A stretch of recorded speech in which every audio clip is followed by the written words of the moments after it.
Hola, ¿qué tal amigos? Bienvenidos a Tu Palabra Me Da Vida.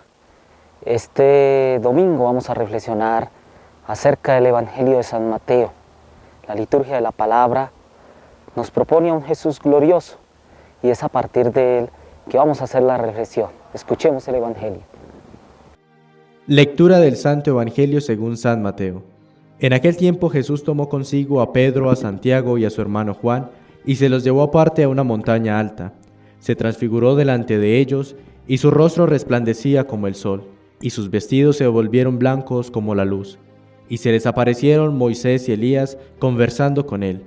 Pedro entonces tomó la palabra y dijo a Jesús: Señor, qué bien se está aquí. Si quieres, haré 3 tiendas, una para ti, otra para Moisés y otra para Elías. Todavía estaba hablando cuando una nube luminosa los cubrió con su sombra, y una voz desde la nube decía: Este es mi Hijo, el amado, mi predilecto. Escuchadlo. Al oírlo, los discípulos cayeron de bruces, llenos de espanto. Jesús se acercó y tocándolos les dijo: Levantaos, no temáis. Al alzar los ojos no vieron a nadie más que a Jesús solo. Cuando bajaban de la montaña, Jesús les mandó: No contéis a nadie la visión hasta que el Hijo del Hombre resucite de entre los muertos. Palabra del Señor. Gloria a ti, Señor Jesús. Este Evangelio nos presenta varios aspectos importantes. Vamos a enmarcar algunos. Lo uno es que San Mateo presenta a 3 testigos que acompañan a Jesús en este momento. A San Pedro, a Santiago y a Juan.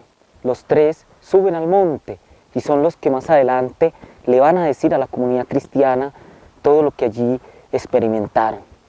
Pero uno de los momentos más interesantes que nos presentan los evangelios, y en especial San Mateo, es que 3 veces Jesús sube al monte. La primera aparece en el discurso evangélico o sermón del monte, como muchos lo conocemos, y es en los capítulos del 5 al 7 del Evangelio de San Mateo. Allí Jesús sube al monte para dar todo un discurso de la ley, esa ley que Moisés había propuesto al pueblo, que Moisés había presentado en el Antiguo Testamento al pueblo.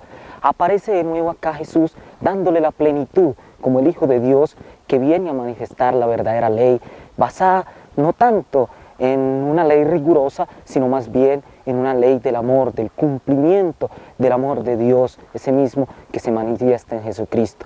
La segunda presentación de la subida al monte es precisamente la que estamos reflexionando hoy, y es la subida al monte Tabor. Allí Jesús sube junto con Pedro, Santiago y Juan. Los 3 acompañan a Jesús y tienen la posibilidad de ver a un Jesús glorioso que se manifiesta la gloria de Dios en él, y en compañía de la ley de Moisés y de Elías, la profecía. Y el tercer punto, la tercera subida al monte, es la del Calvario, donde Jesús definitivamente manifiesta todo su amor y sube a entregar su vida por amor a la humanidad. Son 3 subidas grandes de Jesús al monte. Recordemos en el Antiguo Testamento que también que tanto Elías como Moisés, los 2 suben a un monte. Moisés a recibir la ley en el Sinaí, también en el momento que es llamado en el monte Horeb. Y Elías en el monte Carmelo también sube para encontrarse con el Señor en su oración y pedir, clamar al pueblo, clamar a Dios para que el pueblo obtenga la lluvia, para que Dios mande la lluvia sobre su pueblo.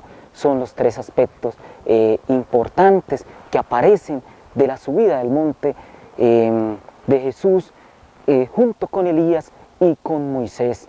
Elías, la profecía; Moisés, la ley. Ya vamos a reflexionar a partir de esto en un tercer aspecto, y el tercer aspecto es a un Jesús que es glorificado por el Padre. Ellos oyen una voz del Padre que les dice: este es mi Hijo amado. Recordemos esto también en otro pasaje, y es en las bodas de Caná.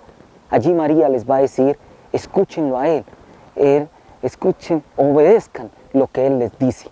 Acá Jesús dice: este es mi Hijo amado, escúchenlo a Él. La misma voz de María en las bodas de Caná se va a contemplar acá, pero ya por parte del Padre. El Padre que configura en Jesús al Hijo enviado, al Hijo que le da plenitud a la ley y a la profecía. Entonces, como reto, ¿qué nos queda? Primero, contemplar a un Jesús glorioso, a un Jesús que se manifiesta en toda su gloria, que Dios le manifiesta su gloria, que nos invita a escucharlo, es escucharlo a Él, contemplarlo en su gloria, contemplarlo como lo contemplaron los discípulos en el Sermón del Monte, un Jesús que nos manifiesta su ley, que principalmente está basada en el amor. Pero ojo, también hay un tercer aspecto y es contemplar a un Jesús de cruz, a un Jesús que así como subió al Calvario, también nosotros debemos subir con Él, como subió el apóstol Juan. Juan estuvo en los tres momentos, tal vez Pedro, tal vez Santiago no, pero la Biblia sí nos presenta de que Juan estuvo en los tres momentos. Ojalá que a nosotros como reto, como momento para discernir durante esta semana, nos quede eso. A un Jesús que aparece glorioso, pero a un Jesús también de cruz, al que nosotros debemos seguir.